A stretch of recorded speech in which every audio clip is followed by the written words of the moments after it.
proceed a little bit for me. But I just thought it would be good to say for the question and answers at the end, if you can put your camera on and ask questions, that would be really helpful. That would be really good. I thought it would be good to get a sense for who already knows about TAF and how you've been involved with TAF before we start. So who's been aware of TAF or involved with TAF for more than a year? Let's like wave. That's me. Who's been involved for more than 3 years? A little bit. So few people waving there. Who's been involved for more than 6 years? Me and Jamie. I'm going to show a picture of Jamie in a minute from the early days of TAF. So my name is Leon Cruickshank. I work in Lancaster University, and my research is around co-design and creative engagement and that sort of thing. I've been working with the TAF project since 2018, doing lots of different things. So it's really great to talk a little bit about leadership and an active feature project, Stronger Together. How many of you are comfortable with what a family hub is? Sort of, yes, no, it's a little bit. Okay, well, as we go along, I'll talk a little bit about what family hubs are. It's good to know that if you were all sort of family hub ninjas and completely knew it inside out, then I would change what I say just very slightly. So I'm going to share my screen. So as you know, it's a little bit weird when you share a screen because you can't really see everyone. So I'm just going to assume that you're nodding, and if anyone's got a pressing question or something I really disagree with, just shout. Don't like wave because I won't be able to see you. Just shout. But we will have some prompts, and if I don't get too enthusiastic telling the story, we'll have 20 minutes towards the end to have a chat. And I'd like to draw on your experience as well. Is everyone okay with that? Is everyone in the right meeting? Yeah, you all come to the right place. Good. Okay, I'm going to share my screen and we will start.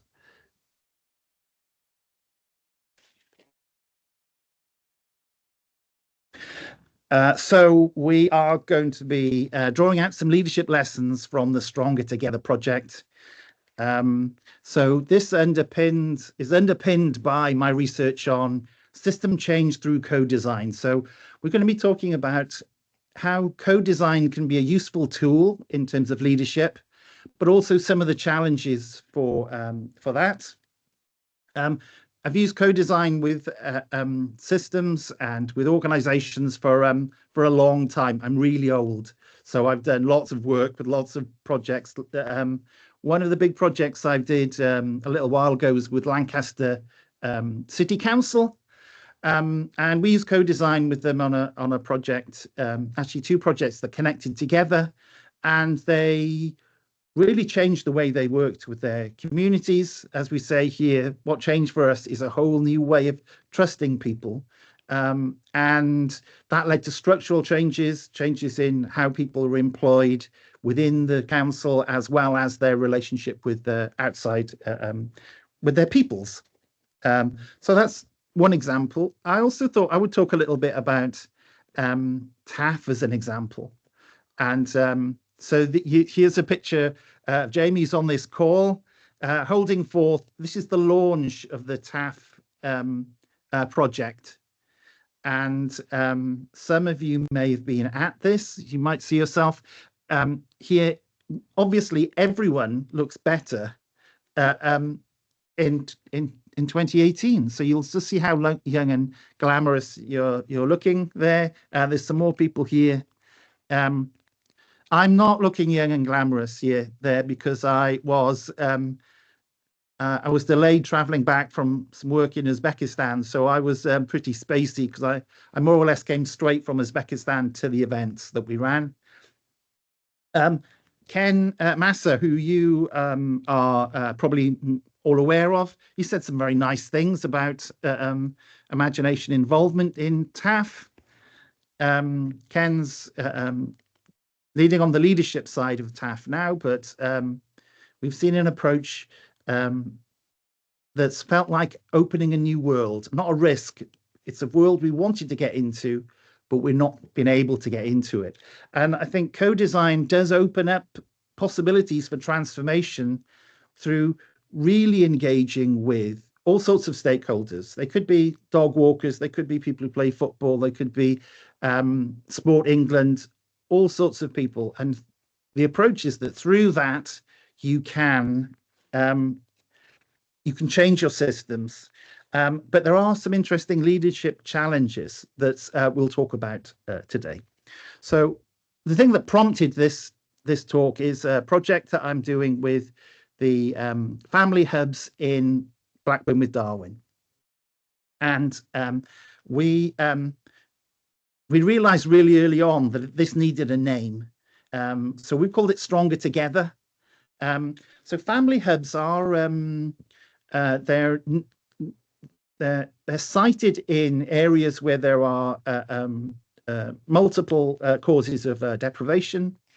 There's always a nursery. There's almost always a cheap cafe, but it's also the place you might go to have your baby weighed. So it's a kind of multi-service resource where people can come in and use a room.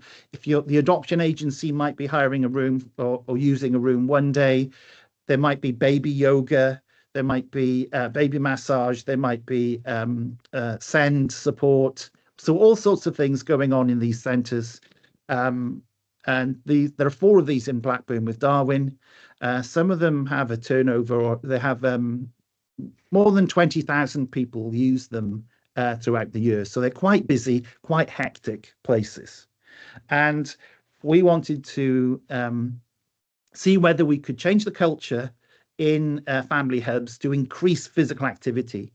And to do that through working with parents and also working with hub staff to change that culture so that physical activity became a more normal part of the discussion, normal part of the signposting. And some of you may have clocked that I'm an academic, but I am an academic, so I do academic-y stuff. But this is very much a hands-on project. You can see here, I haven't had face paint for quite some time. And I was almost the person who dressed up in the inflatable dinosaur costume for the children. So you get a sense of some of the family hub team here. Also, the guy with no hair is Lee Brewster.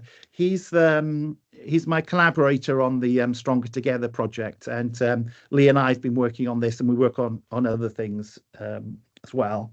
So I'm going to be drawing on experience from the family hub project, some challenges, some successes. I'm also going to be drawing on other projects.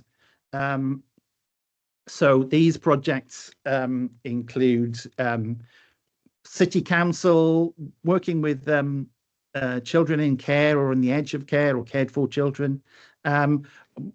Also, I was in Uzbekistan because I was working with the UN there. I've worked with the BBC R&D, so a really wide range of projects, and I'm drawing those insights about leadership of co-design projects into 4 strands. So this is specifically leadership issues, and we're going to be looking at power, control and reflection, scope and ambition, team capacity and capability, and then exploring, are you ready to start? Are you ready to lots of transformation projects and co-design projects start without anyone really noticing. It's like, oh, we've started. And so the last strand is going to be, let's take a breath. Before we start, can we answer these questions? So for each of these, I'll be showing some examples. I'll be talking about some of the challenges and some of the amazingness, and we'll end each one with an insight. And I'm hoping that those insights will form the basis of our discussion at the end. If it doesn't fit with your experience, or if you've got something that you think, oh, actually, I've got a counter example, that's brilliant. Really like that. The whole basis of my research is that I I create discussions or interactions where there is a good exchange of things. So I really want you to disagree with me. If you do disagree with me, don't just do it to pick a fight. But let's have a good discussion at the end, because the whole point of co-design is that there's all this wisdom on the call or in your team or in your organization. And how do you best bring those together as leaders to make things more amazing? So we're going to start with power, control, and reflection. And I think, like a lot of leadership issues, much of this comes down to being aware of yourself and aware of your organization and aware of how those relate to each other. So co-design is about tapping into the power of the collective, and specifically your collective. So I don't know where you work for most of you, but you do. And thinking about how what I'm saying today relates to your context as it is going to be really important for this. And one of the things, the first thing to reflect on is, are you and your organization ready to give up a bit of control? So it's quite possible for a team to be run, or for an organization to be run, in a very structured way, in a very hierarchical way, and it runs like a Swiss watch, and it's amazing, and it does everything it needs to do. It doesn't need to change. If that is your team, then you may find that co-design as a leadership approach, as a transformation approach, is challenging, because you need to be happy to give up some of that control and for there to be more uncertainty. And that's why it might not be for everyone. So there are 3 leadership challenges for transformation through co-design. Well, I'm going to talk about 3. There are more than 3. And again, I want to stress, if one of these categorizes your approach, that doesn't mean that it's not a correct approach. It doesn't mean there's a problem. It just means that there's a tension or some potential friction with adopting a co-design approach. So the first one of these is you need approval before any commitment. Now, this is where you do have your hierarchical structure, where people to decide something, you need to speak to the person who's maybe above you in the organizational structure. This is quite difficult with co-design, because you want people to emotionally commit to decisions. You want them to feel like they have agency, but also to actually have agency, not just appear to have agency. And that means a bit of a devolution around decision making and trust and a safety net. And so if if decisions are very centralized and very controlled in your organization, then that can be a challenge for doing co-design.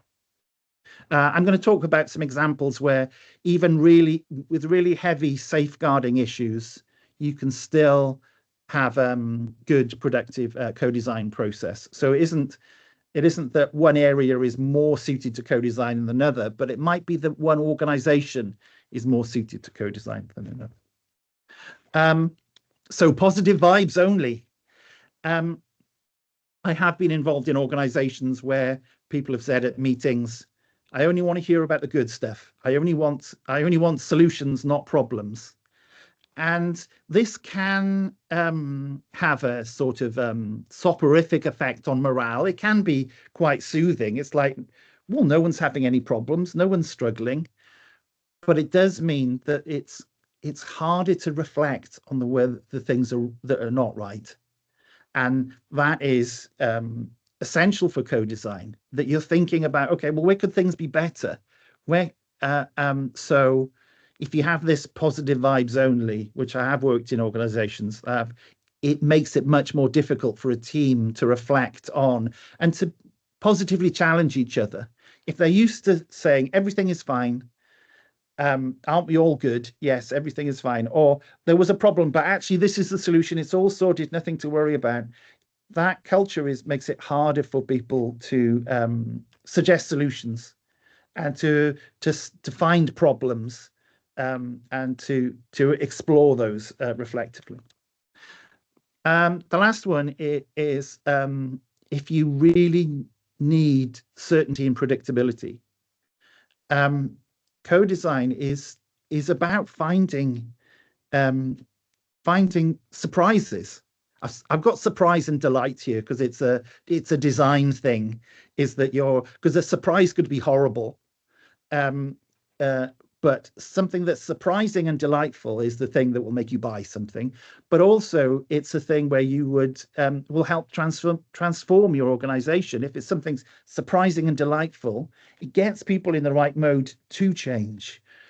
But you can only be surprised if you give up a little bit of control. Now, this needs to be done in a safe way. But if really you don't want any surprises, you want everything organized, that is also going to be a challenge for co-design.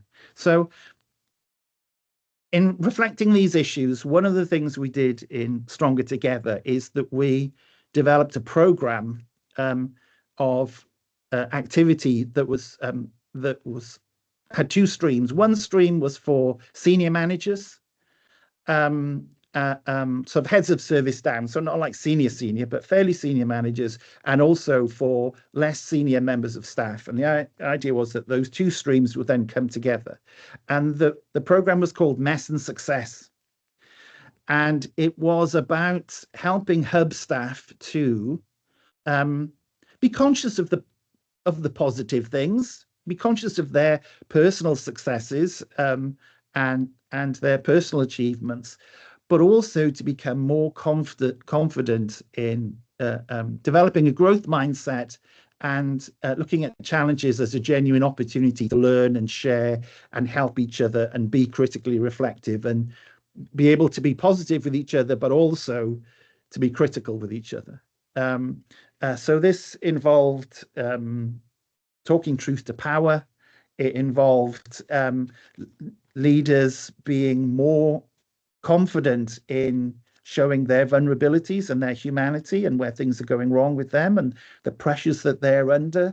And the idea was to start to build this culture where there could be a more positive criticality, and less less brushing things under the carpet that weren't quite right or keeping them out of sight, bringing challenges onto the table so they can be addressed rather than not doing that.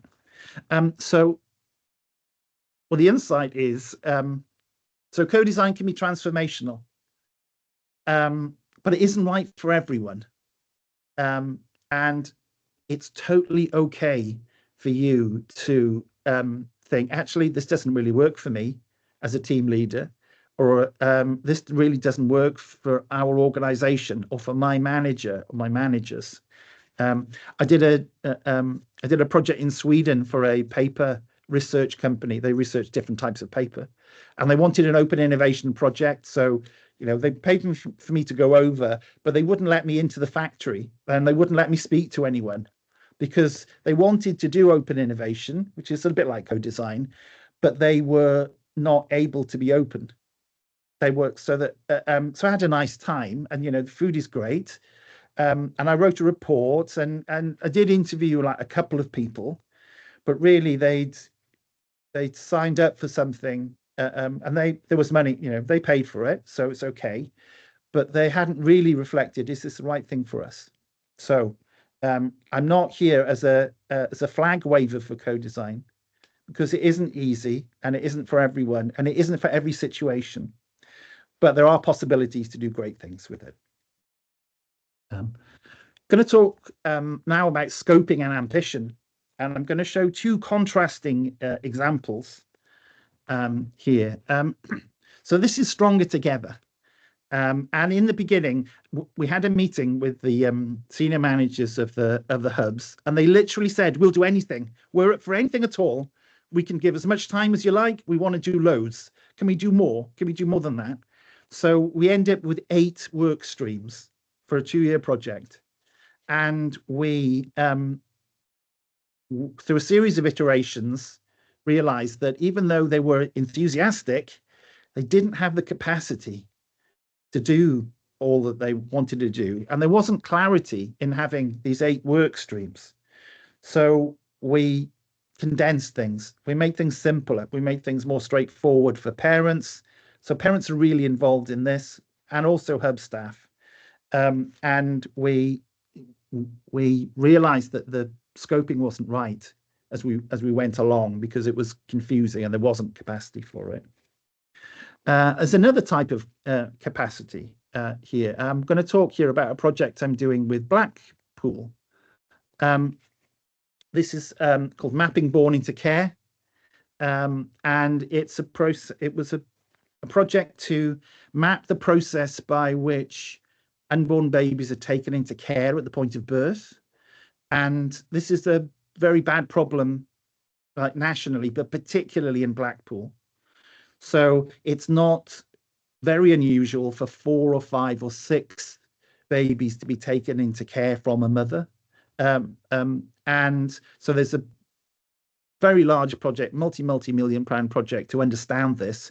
And I was a small part of this, trying to co-design a process by which the system could be understood, and that understood by parents with varying degrees of English language skills, varying degrees of education, but also for working with public sector workers, working with social workers, health workers. It was interesting that social workers didn't have a common picture of what this process actually was. So if they can't be clear, how can they be clear and consistent with the parents they work with? But the reason for raising this is that so we had an initial conversation, and they'd done lots of co-production work before this. So they had an 8,000 word PowerPoint describing what this process was, and they asked me whether I could co-design a process to make that accessible. And so I said, okay, I can do it in 8 days if we have a day a week for 8 weeks, because we can build up momentum and we can spend a whole day together. And this group was actually social workers, health workers, but also parents with lived experience of having children taken into care. So it was really challenging project. And we needed to test in those things, so cycles of testing within that. And the commissioner said, "Well, can you not do it in 5?" And because, as I've said, I'm really old and I've done this a few times, I said, someone else might be able to, but I can't. Can't be done in that time. Lots of co-design projects don't end up landing. Everyone has a good time, but you don't quite finish. So the result was very effective outcomes. Used across Blackpool. I could talk for a long time about this project. I'm really passionate about this, but I won't talk too much about it. But very good. And the comments from really quite senior management as well as middle management is like, doesn't look like an 8-day project, looks more like an 8-month project. This led me to, or is leading me to, a big project that I'm working on now, which is a book called We Don't Have Time for Shortcuts: Commissioning and Delivering Transformational Co-Design. Because so many projects, they just need a bit more. They just need a bit more for the outcomes to be good. And they just fall that short. And what happens is you do a participatory or a co-design or a co-creation project, and it doesn't quite land. And then in 18 months, you have to do it again because you haven't really got the outcomes. It didn't really work. So you have another go at it. So the whole point of We Don't Have Time for Shortcuts is scope a piece of work well, and you won't need to do it again. So it will be actually a lot quicker to take sometimes a bit more time over it, or sometimes try and do less with it. So the insight here is it needs careful scoping. There needs to be time for testing and reflection, and there need to be sufficient resources. So that's, I suppose, true for any project, but particularly co-design. And calibrate this is about knowing your organization. How is morale? What is the culture that you're in? How are the people feeling who will be involved in this? I did a project with the library service across Lancashire, and it was when the library service was essentially half of the libraries in the county were being closed. And this was with the most innovative, most go-getting people in the library service across the county of all levels. And we were doing a project with them, and they would come to the workshops early. They would come like an hour early. And so we would start to plan for them coming an hour early, and they came even earlier. And it was because they wanted to be with a group of people who were positive, who were go-getting, who could still, be creative, who still had a love of the library service. And that changed our project. Equally, if your staff are really, really on their knees, how intensely can they work? How can they work with you? So knowing all those things should inform your scoping of projects, or whether a project should go ahead or not. Does it have to happen now, or can it? It's all those things. So that's really a leadership function, but it feeds into the next thing I want to talk about is team capacity and capability. So the family hub staff that we work with,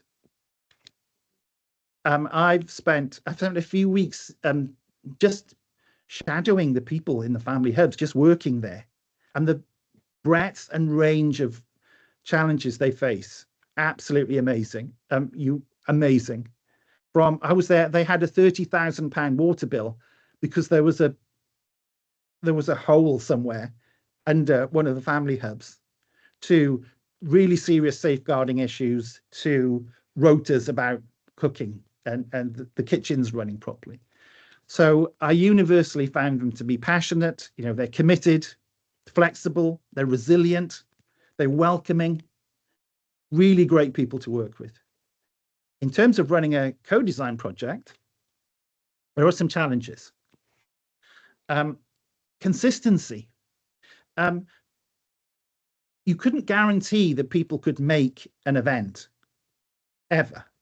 You couldn't, because if you're working in the nursery, there's a legal requirement for a child staff ratio, which is fine, but it means that you're being released for training. And if someone calls in sick, you can't go to the training. Legally, you have to be with the children. We're in a very high intensity environment, very stressful. So sickness is not uncommon. So it means that it's very difficult to get a cohort and work with a cohort across the family hubs, because people are always being pulled out into other things. And it's not those things aren't important, but without consistency, it's very hard to change a culture, because you can't build on what you've done before. Lots of challenges with confidence. Many of the people employed in the family hubs live close to the family hubs. They're in a context where confidence is in short supply in parents and staff. They're not necessarily used to reflection and stepping back. It's high intensity. It's dealing with 30 problems a day. So even when you're given space to reflect, people are not necessarily used to it. Very high workloads, and there are challenges around communication.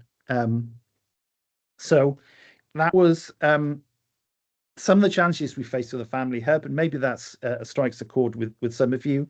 It's not so different for a lot of public sector working, I think. So one of the things we did in Stronger Together is we developed a 4-week program to help with their engagement of the families that are in their areas. So we had a group of it was between 10 and 16 people. It fluctuated. Really analysing and really thinking about how do the family hubs engage with families? How might they engage with families that they're not reaching?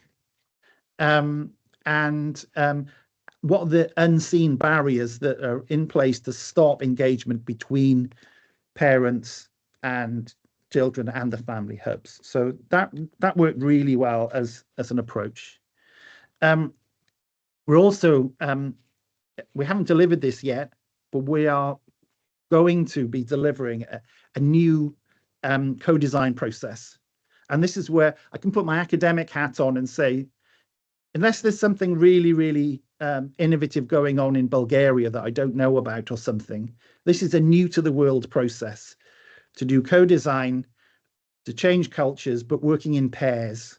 So working with multiple pairs of people doing co-design, and then those pairs break apart and work with other pairs. So we do a whole series of small co-design projects, but that the culture of co-design propagates through the culture of the organization, through these small coached projects, rather than requiring a cohort to come together, because we really found it hard to consistently get people together. And this approach is something that my colleague Lee Brewster sort of led on coming up with me, but Lee deserves a lot of credit for thinking about this. And this is going to feed into the world of co-design nationally and internationally, because no one's done this before, and it's a really difficult challenge to get people together sometimes. So we think this is a really promising approach for organizational change that doesn't need everyone in the same room, same time. So the insight here, again, reflect on your capacity and capability of your team. Design your process to work within the constraints.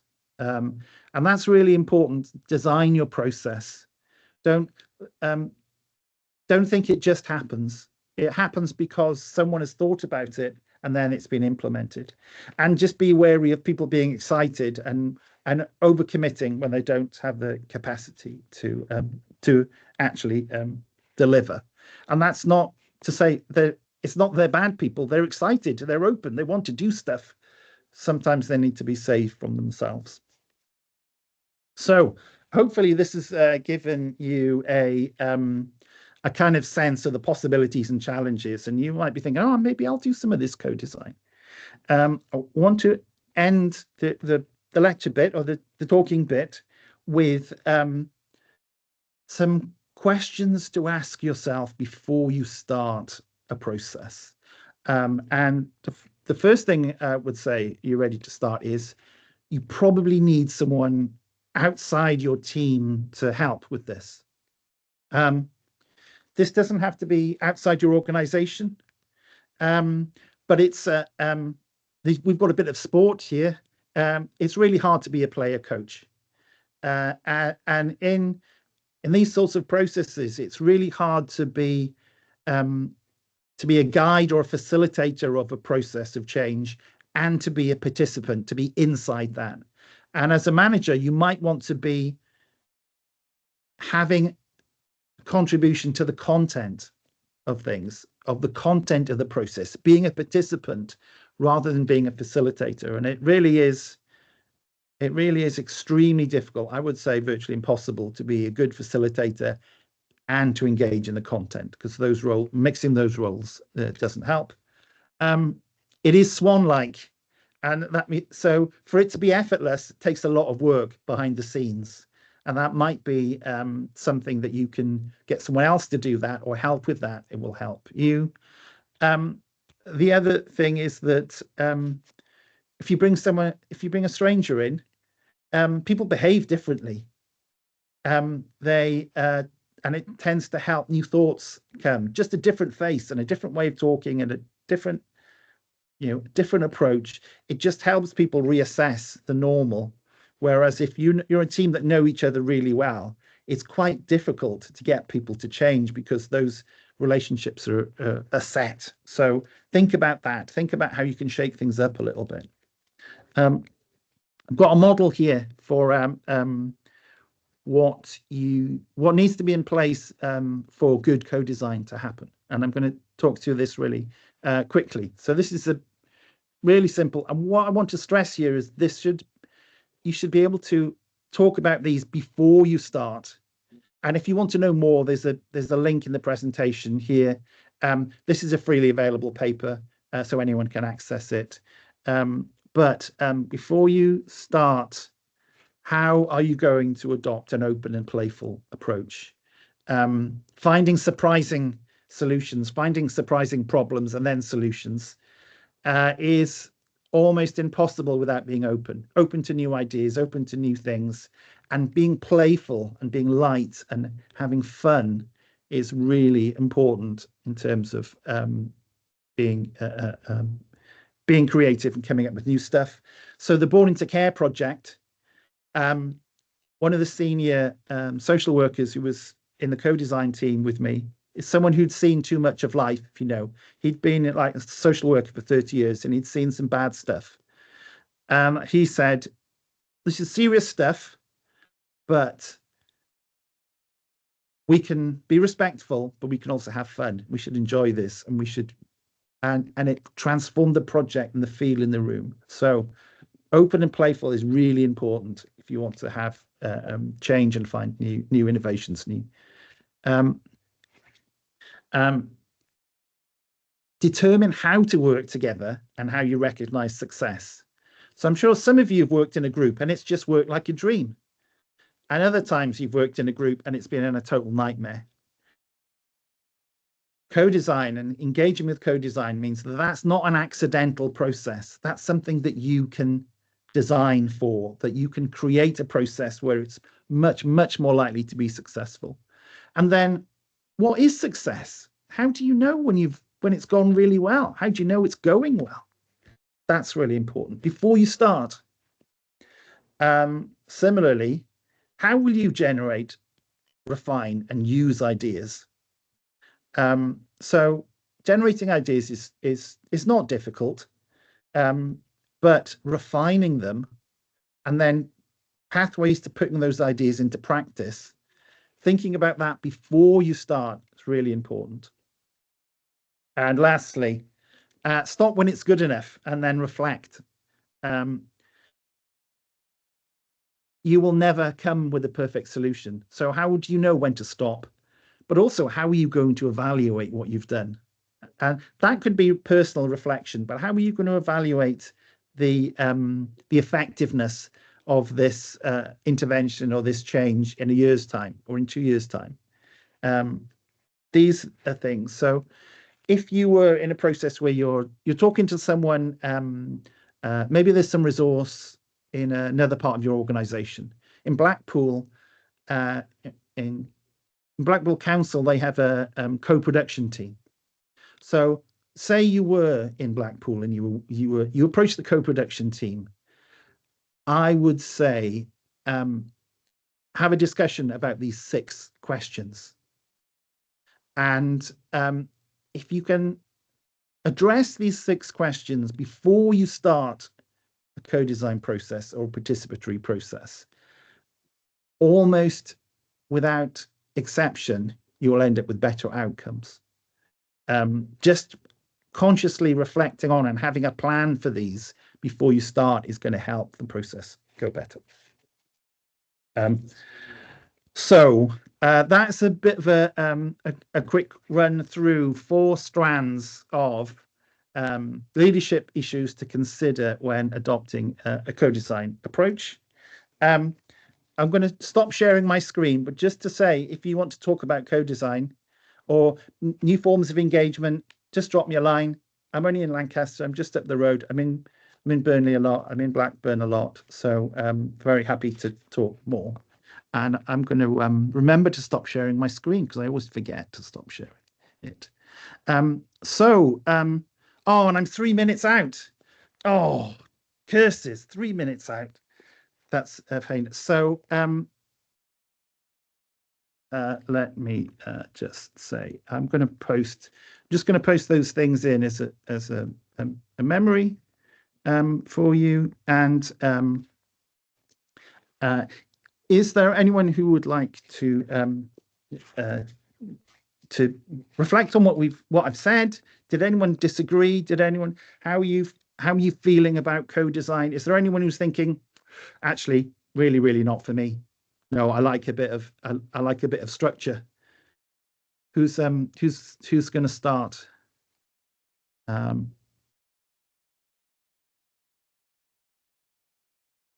me see. I'll share a couple of things, Leon, if I may. Yep.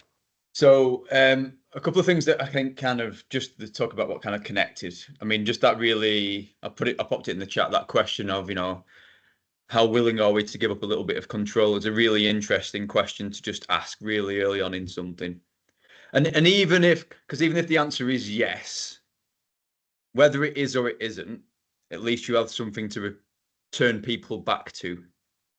Do you know what I mean? But we did say we were up for this guy, so there's at least something you can kind of bring people back to if you start to feel a bit kind of itchy about it. So I liked that in terms of its simplicity.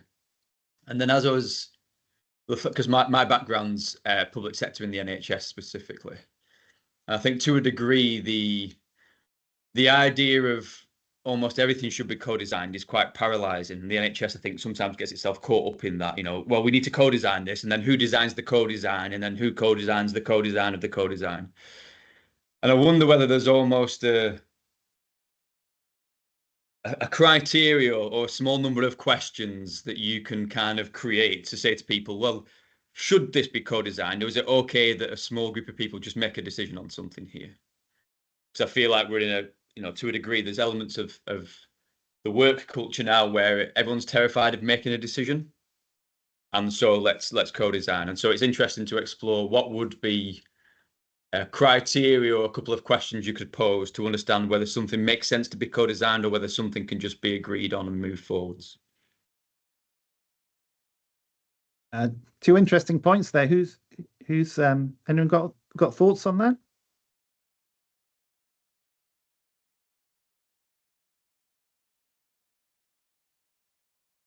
Does anyone have experience of co-design in their organizations? Or the word, or I've used co-design, but it could be co-production or working together or collaboration. It just depends on who you're talking to, what the strict definitions are. But we'll just use co-design for shorthand now. Any thoughts?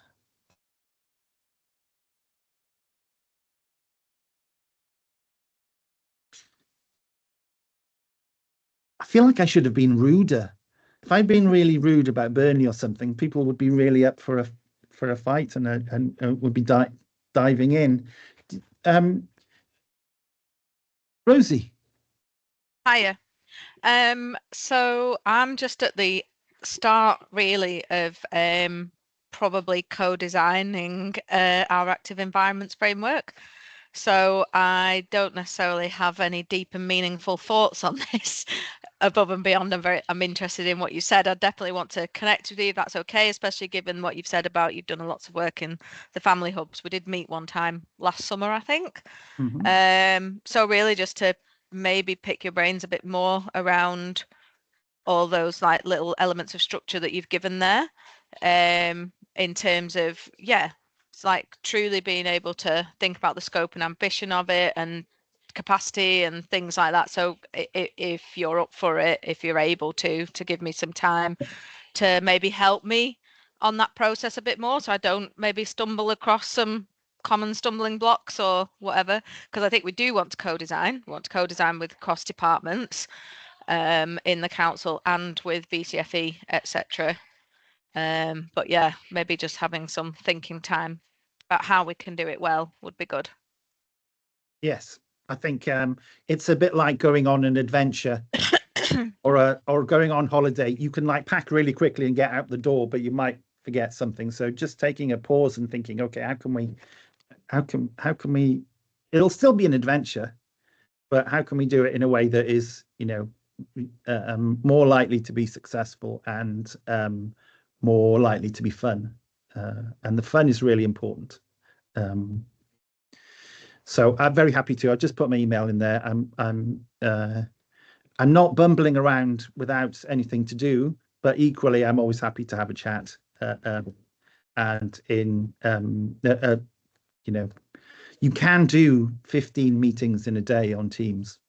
which I occasionally do have to do. But also we could meet just like human beings and have a coffee or a cup of tea or something. So that would also be my preference. Brilliant. That sounds awesome. Thank you. Sharon. I'm Sharon Lucas. I'm from Educate Blackburn with Darwin. And it's just, I suppose, a question and a challenge that we have, because we would like to start looking at core design for some of our services and our processes. You know, one of the big issues that we've got that resonates across lots of VCFE organisations is capacity and resource. You know, we're very, very tight on resource, as lots of organisations are. You know, we have a very small leadership team, you know, and it's that big challenge, because that I'd pick that up, Leon, that you were saying you do need to commit that time and resource to do that, you know, and it is a real challenge for voluntary sector organisations, because we are seeing that, you know, in a lot of commissions coming forward, there is a requirement that you have to co-design services and things like that, but without having any resources there. So, and it's just a question, I'm putting it out there, is how do we manage all that, really? It is a real challenge, because we would love to do some of that work, but to be able to really commit all that resource and that time and bring staff out of all that frontline service delivery, it is a real challenge. And I don't know how we move forward from that without being able to get extra resource, and there isn't any extra resource in there anywhere, really. How does that resonate with other people on the call, that you might be interested, but the resource issue is a stumbling block? You're getting a few nods. Anita, is that your experience as well? Do you want to tell us a little bit about? Yes, it is a little bit on that side as well. We are looking at working closely with the family hubs, but it is capacity as well and how that will work. But I think for myself personally, from what you've been talking about today, is the positivity that I thought would be good to be careful of. And I suppose that's linking it to your strengths. It can be a blind spot as well.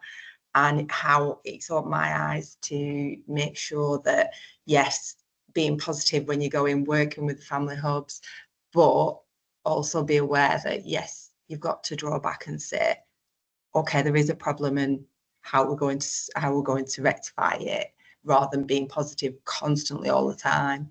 That was something that I reflected on, definitely. Yeah, and I think it's that's a point well made. Yeah, I thought I saw I ticked Clifton's strengths on my bingo card there. That's good. It's good. That is a great example of a initiative where it has become part of the culture, and that's so that's a good example of the Clifton strengths permeating through. But anyone else have any thoughts about Sharon's thing and aspirations to do things, but not necessarily the resources?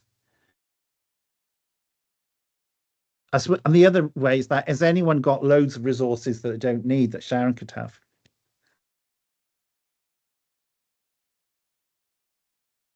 So I'm going to share this thought, and this might be controversial.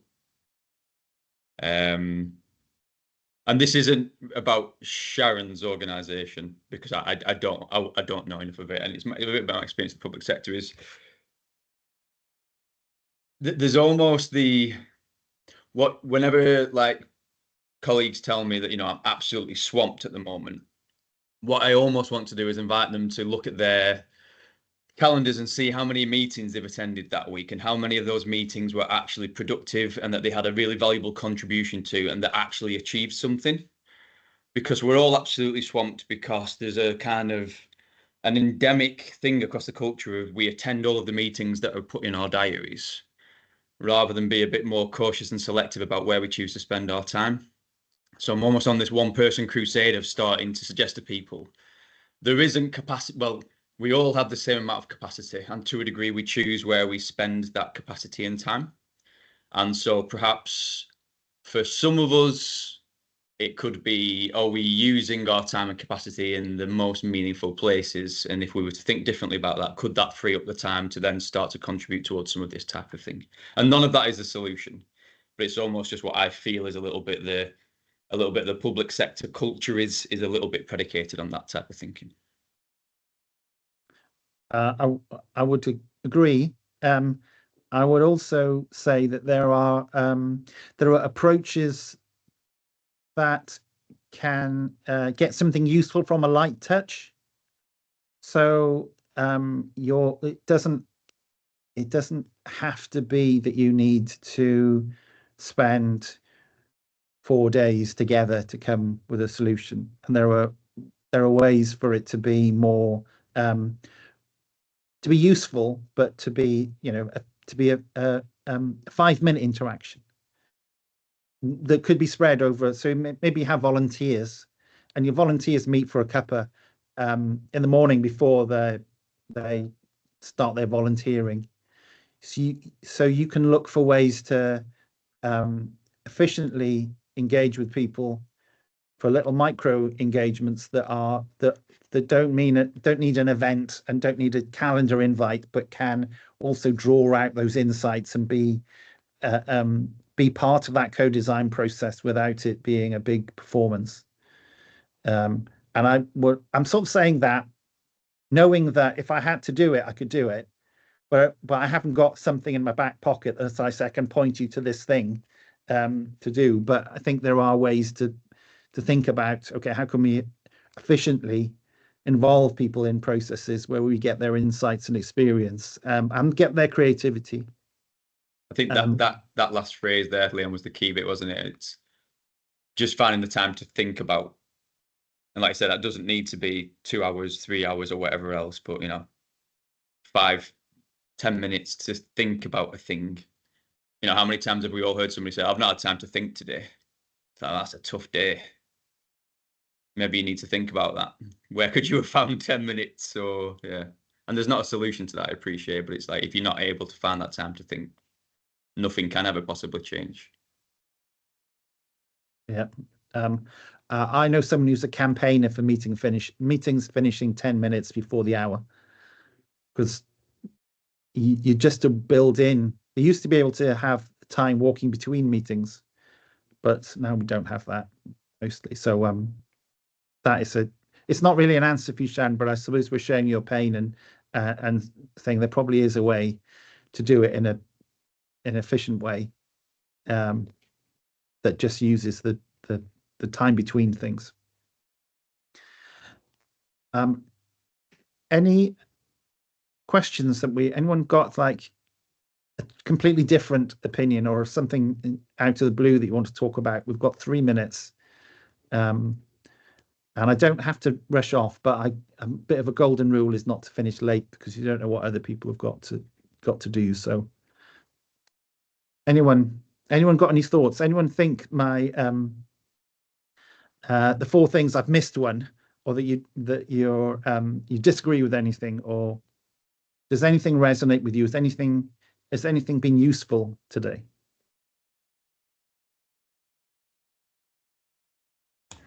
Leon, I'm happy to just give a short reflection before we finish. So again, I'm obviously based in Blackpool, moved together Blackpool. We have, throughout the development phase, had some early conversations with family hubs. So again, I think that's where I was kind of really interested to hear more about your approach, because again, we have the family hubs in Blackpool, and they probably go, when you were explaining how the hubs are set up and some of their challenges in Blackburn with Darwen, you could have been talking about the hubs in Blackpool. So again, I think there's so much learning that can be taken from the work that you're looking at. Also, I think about the positivity as well, Anita, totally get that, and linking that in with my strengths as well. We are lucky in Blackpool that we've got the co-production team. So again, it might be that we have spoken to Michaela on a number of occasions, but there might just be a little bit more work that we can do to tie that in. So it's kind of been a bit of a mixed session for me today, but lots to think about and reflect on. And I might be in touch, and if you fancy a trip to Blackpool, then it'd be great to have you with us and the team. So thank you for that.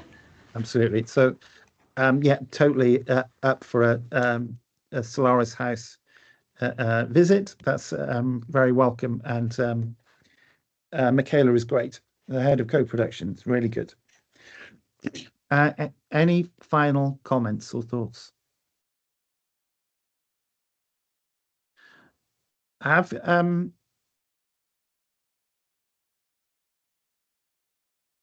Thank you, Tracy. If anyone, there's a questionnaire that's going to go out. Is that right, Leanne?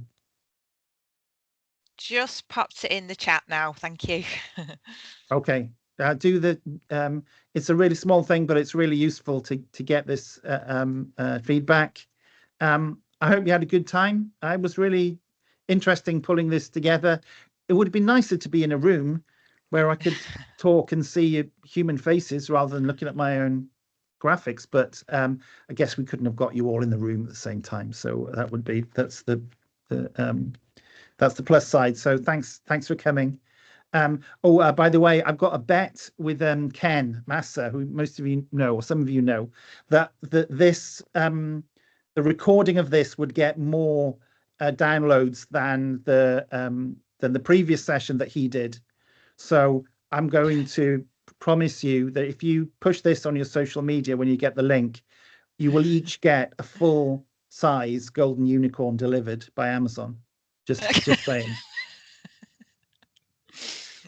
Just to warn you on that, Ken's got a large family, and I know that they've all been clicking downloads on multiple devices ever since you and him had that chat. Yeah, so it's us against the Ken clan, so Massa clan. So let's do it. Let's do it for team co-design. Brilliant. Appreciate that, Thank you very much, Leon. Thank you, everyone, for Thank joining you, us everyone. today. Thank you, you, Leon. Leon. Thank you. Thank you very much. Bye. Thank you.